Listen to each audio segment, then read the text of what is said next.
Hello, I'm Dylan Summers, and I'm here with my teammates Matthew Poppy, Riley Peterson, Nathan Stang, and Andrew Batt. Our technical advisor was Professor Todd Letcher, and our contacts at Made in Space were Mike Snyder and Mark Guerra. Our project was the continuation of the development of the large-scale Mars 3D printer.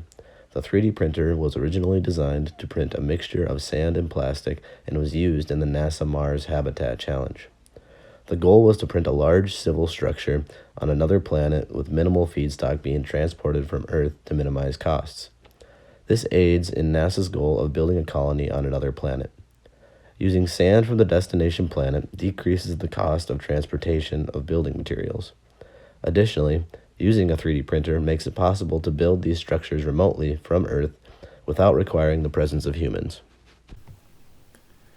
The printer built by the Mars Habitat Group is shown in this photo. Starting in the bottom left is the beginning of the feed system. Sand and plastic are dispensed into the tubes and vacuumed to the top of the gantry system. In the top right photo, sand and plastic are held in bins that dispense the correct mixing ratio of the material into the extruder. The extruder is then heated and uses a screw to push out the material. When we first took over this project, the printer was only able to operate for about 2 hours before having loss of extrusion.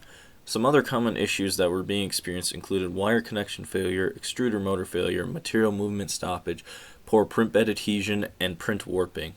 So for the first step of our project, we needed to contact and work with Made in Space to identify our requirements for the printer. We did this using the NASA system engineering process.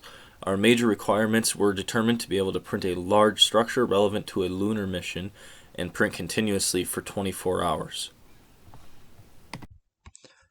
As part of working with Made in Space, we worked through a full NASA systems definition review and preliminary design review. This included identifying the risks, constraints, and the stakeholder needs of the project. We then presented this to Made in Space and worked through what subsystems needed to have trade studies performed.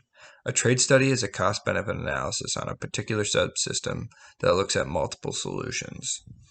After the trade studies were done, we presented the results to Made in Space and worked with them to determine a solution based on their expertise. It was decided that the main focuses of our team were the print bed, the polymer, and the extruding screw design. For the print bed design, multiple tests were performed to find a viable surface that would fulfill the requirements of decreasing warping and maintaining easy removal of the completed print. The types of materials looked at were plywood, steel, rock, and silicone. We performed test prints on each surface to determine which ones met the requirements the best. These tests were also performed with and without having a heated mat underneath to simulate having a heated print bed. After the tests were completed and compared to the costs of implementing each solution, it was decided as a team and with our sponsors to use a plywood surface without heating our print bed. This was due to plywood providing a grippable surface that the print could be easily removed from. It also is easily replaceable and can be bought from a local hardware store without any special ordering. Our next trade study was performed on the polymer used. The previous group had used high-density polyethylene due to their ability to acquire this polymer locally.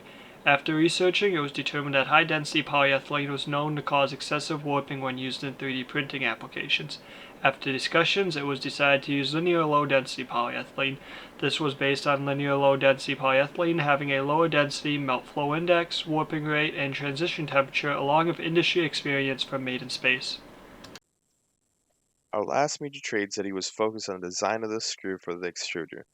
This was needed because the previous screw was an auger designed for digging holes in dirt. It was capable of completing the task, but did not yield optimal results. We used extruding screws and came up with 3 types: barrier, mixing, and combination. After debate from the whole group and using expertise from Made in Space, it was decided we should use a combination screw. This would allow it to get the benefits of both the barrier and mixing screws. The barrier would allow the screw to create a steady and consistent flow, while the mixing type would make the sand and plastic mix evenly during the extrusion process. The combination screw design is this element of both the barrier and mixing screw. It is tapered and divided into different zones to create the desired flow and has a second barrier to help with mixing and melting of the plastic pellets. To see how well the new and old screw compared, a heat transfer sim was created using Star CCM. Due to time constraints, the simulation was simplified with assumptions added. This confirmed that the new design would perform better than the previous design. After the new print bed surface was implemented, the rest of the semester was spent on troubleshooting and making improvements to the printer. This was done by running the printer and fixing problems that arose. Multiple tests were run each week. Problems that were fixed included redesigning the feed system, installing new sensors, a new extruding motor, and improving the wiring throughout the printer. At the end of the semester, the printer had been improved so that it printed successfully 2 different times for 6 hours each time. The print could have continued but needed to be shut off due to the shop closing. This was a great improvement over the 2 hours that the printer could run before malfunctioning at the beginning of the year. Based on our test results and simulations, it is believed that the printer could have printed for 24 consecutive hours, but our ability to work on the printer was suspended due to COVID-19.